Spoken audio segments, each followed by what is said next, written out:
مفتی خالد الازہری کے اصلاحی بیانات اور وظائف کے لیے مفتی صاحب کا یوٹیوب چینل سبسکرائب کریں۔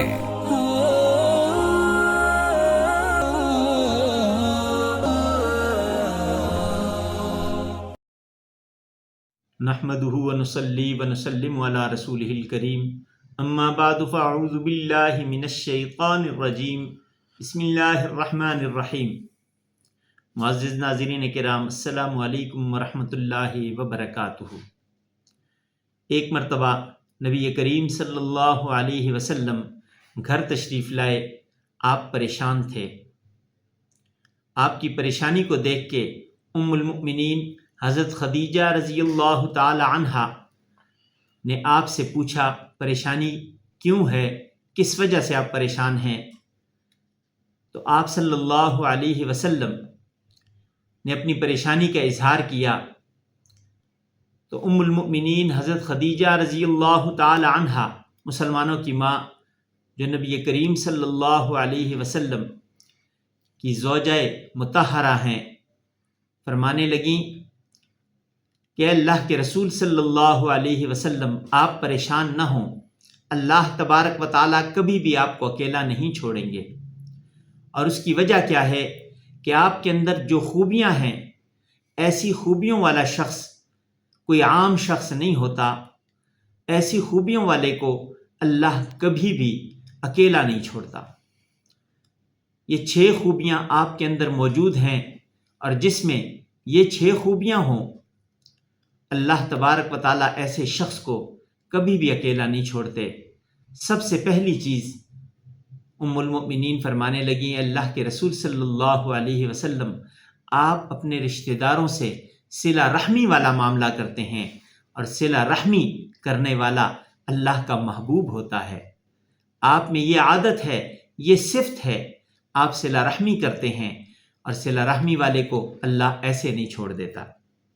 دوسرا فرمانے لگیں کہ آپ لوگوں کے بوجھ اٹھاتے ہیں، آپ دوسروں کا بوجھ اٹھا لیتے ہیں۔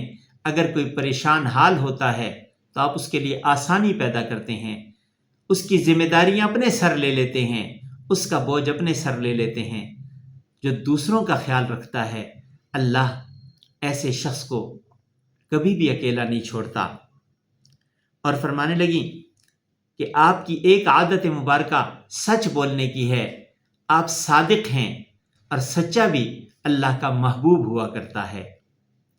جو سچ بولتا ہو، آپ صلی اللہ علیہ وسلم تو ایسے سچے تھے کہ دشمن بھی آپ کی سچائی کا اقرار کرتے تھے۔ جب آپ صلی اللہ علیہ وسلم نے اسلام کی دعوت دینی شروع کی تو آپ نے کفار کو جمع کر کے کہا تھا کہ اگر میں کہوں اس پہاڑ کے پیچھے ایک لشکر جرار آ رہا ہے جو تم پہ حملہ آور ہونے والا ہے، تو کیا تم میری بات کی تصدیق کرو گے؟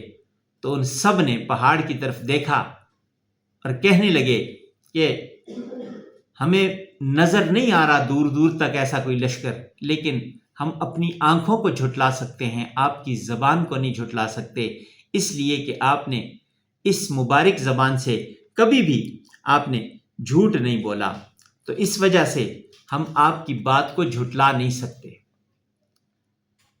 تو ام المؤمنین نبی کریم صلی اللہ علیہ وسلم سے عرض کرنے لگیں کہ آپ کیونکہ سچ بولتے ہیں، اس لیے سچے کو بھی اللہ چھوڑتا نہیں ہے۔ آپ ان لوگوں کو کما کے دیتے ہیں جو خود کما نہیں سکتے۔ آپ کے اندر یہ بھی صفت ہے، آپ ان لوگوں کے لیے محنت کرتے ہیں، کما کے ان لوگوں کو دیتے ہیں جو کہ کما نہیں سکتے۔ اور آپ کی اس صفت کی وجہ سے بھی اللہ تبارک و تعالیٰ آپ کو اکیلا نہیں چھوڑیں گے۔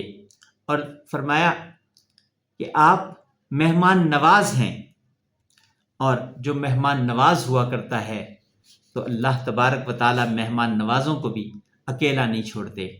یہ آپ کے اندر وہ صفات ہیں کہ ان صفات کی بدولت اللہ تبارک و تعالیٰ آپ کو اکیلا نہیں چھوڑیں گے۔ اور دوسرا کہ جب کسی پہ کوئی مشکل گھڑی آتی ہے تو آپ مشکل گھڑی میں اس کے ساتھ کھڑے ہو جاتے ہیں۔